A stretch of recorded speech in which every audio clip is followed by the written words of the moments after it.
Assalamualaikum warahmatullahi wabarakatuh. Selamat pagi, selamat siang, dan selamat malam semuanya. Perkenalkan, saya Raufinda Cahyani Pravita dari Politeknik Negeri Semarang, Prodi D3 Keuangan Perbankan. Dalam kesempatan kali ini, saya akan menjelaskan mengenai audit internasional. Pembahasan pertama yaitu, apa itu audit internasional? Dan yang kedua, prosedur audit. Pada pembahasan pertama, saya akan membahas apa itu audit internasional. Seperti yang kita tahu, pengertian audit sendiri adalah proses sistematik untuk memperoleh dan mengevaluasi bukti-bukti transaksi yang bernilai ekonomis dan membandingkannya dengan standar yang telah ditetapkan, serta nantinya hasil tersebut akan diberikan kepada pihak-pihak yang membutuhkan. Dalam audit internasional dikhususkan adalah untuk transaksi ekspor dan impor. Audit internasional di Indonesia sendiri bisa kita lihat dari audit yang dilakukan oleh Direktorat Jenderal Bea Cukai kepada transaksi-transaksi ekspor dan impor. Di situ dinamakan dengan audit kepabeaan. Audit kepabeaan sendiri adalah serangkaian kegiatan pemeriksaan buku, catatan, dokumen, dan sediaan barang dalam rangka pengawasan terhadap pemenuhan ketentuan di bidang kepabeaan dan cukai, serta ketentuan lainnya yang dalam pelaksanaannya dibebankan oleh Direktorat Jenderal Bea Cukai. Di dalam audit kepabeaan, terdapat 3 jenis audit. Audit umum, khusus, dan investigasi. Di dalam audit umum, audit dilaksanakan secara menyeluruh berdasarkan daftar rencana objek audit atau DROA. Sedangkan audit khusus adalah audit yang dilaksanakan secara spesifik atau tertentu terhadap memilih kewajiban kepabean dan cukai dan dilaksanakan secara sewaktu-waktu.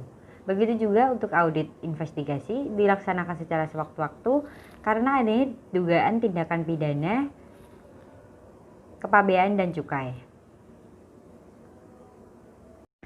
Pembahasan selanjutnya adalah mengenai prosedur audit transaksi luar negeri. Audit transaksi luar negeri atau audit internasional yang dilaksanakan oleh Direktorat Jenderal Bea Cukai telah dilaksanakan sesuai dengan standar audit yang telah ditetapkan, serta di dalamnya juga terdapat tim quality assurance yang dapat menjamin kualitas audit yang telah dilaksanakan. Selanjutnya adalah tata laksana dari prosedur audit internasional. Yang pertama adalah pengarahan, yang kedua adalah pekerjaan lapangan, yang ketiga daftar temuan sementara, yang keempat pembahasan, dan yang kelima laporan hasil audit. Tahap pertama adalah pengarahan. Akan ada pemberitahuan resmi berupa surat untuk perusahaan yang menyatakan bahwa perusahaan yang bersangkutan akan diaudit. Selanjutnya, dalam pemaparan mengenai audit, perusahaan juga akan dikenalkan terhadap tim audit yang akan mengaudit perusahaan. Selanjutnya, pekerjaan lapangan. Selang seminggu setelahnya akan ada pekerja lapangan oleh tim audit yang akan mengevaluasi mengenai sistem pengendalian internal perusahaan tersebut serta memberikan surat permintaan data dalam rangka pengumpulan data.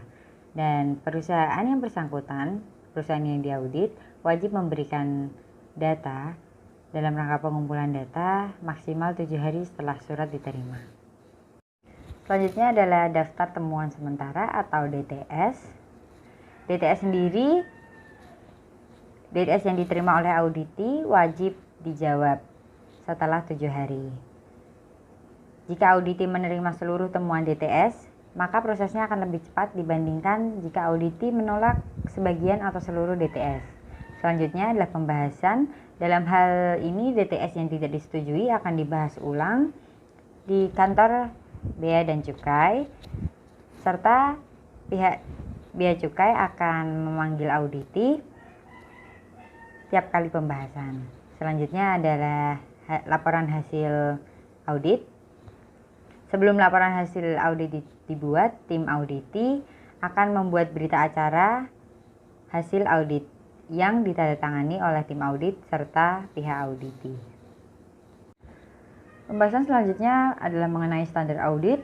Ada 3 standar audit. Yang pertama standar umum, standar pelaksanaan, dan standar pelaporan. Untuk standar umum sendiri Yang pertama adalah auditor telah mendapatkan pendidikan dan memenuhi kompetensi serta memiliki keterampilan, pengetahuan, dan keahlian sebagai auditor. Yang kedua, auditor harus jujur, bersih dari segala tindakan-tindakan tercela. Yang ketiga, auditor harus menggunakan keterampilan dan kemampuannya secara cermat dan seksama. Selanjutnya adalah standar pelaksanaan audit. Yang pertama, audit dilaksanakan dengan persiapan audit dengan tujuan audit. Yang kedua, audit dilaksanakan dengan metode audit dan teknik audit yang telah sesuai dengan program audit yang telah ditetapkan, yang telah disusun. Yang ketiga, temuan hasil audit berdasarkan dengan bukti-bukti yang kompeten dan sesuai dengan Undang-Undang Kepabeanan dan Undang-Undang Cukai. Yang keempat, dilaksanakan di kantor Bea Cukai, kantor kegiatan auditi, tempat tinggal auditi, atau berbagai tempat yang dirasa perlu dilakukan oleh tim audit.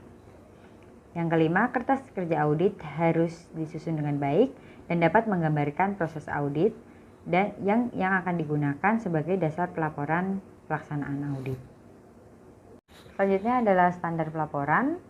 Laporan hasil audit atau LHA disusun ditandatangani oleh auditor dan diberi nomor dan tanggal, serta diberikan kepada auditi atau pihak terkait, pihak perusahaan. Laporan hasil audit disusun secara ringkas dan jelas agar mudah dipahami dan berisi mengenai butir ruang lingkup dan butir-butir yang diperiksa sesuai dengan tujuan audit, kesimpulan tim audit yang didukung temuan audit di tingkat kepatuhan terhadap perundang-undangan kepabeanan dan cukai, serta rekomendasi dari tim audit. Kesimpulan dan rekomendasi harus jelas dan objektif agar mudah dipahami. Pelaporan hasil audit dapat mengungkapkan prosedur yang tidak atau belum selesai selama proses audit yang disertai dengan alasan yang jelas. Proses laporan hasil audit harus memuat pernyataan bahwa audit telah dilakukan secara sesuai dengan standar audit. Dalam hal pelaporan audit yang menyatakan belum bisa memakai standar audit yang telah ditetapkan, harus diberi alasan yang jelas saat dalam laporan hasil audit. Tanggung jawab auditor terbatas pada kesimpulan dan rekomendasi, sedangkan kebenaran pada data audit merupakan tanggung jawab auditi atau perusahaan. Berikut daftar pustaka yang saya dapatkan untuk presentasi mengenai audit internasional. Terima kasih semuanya telah menonton video saya. Sampai jumpa. Wassalamualaikum warahmatullahi wabarakatuh.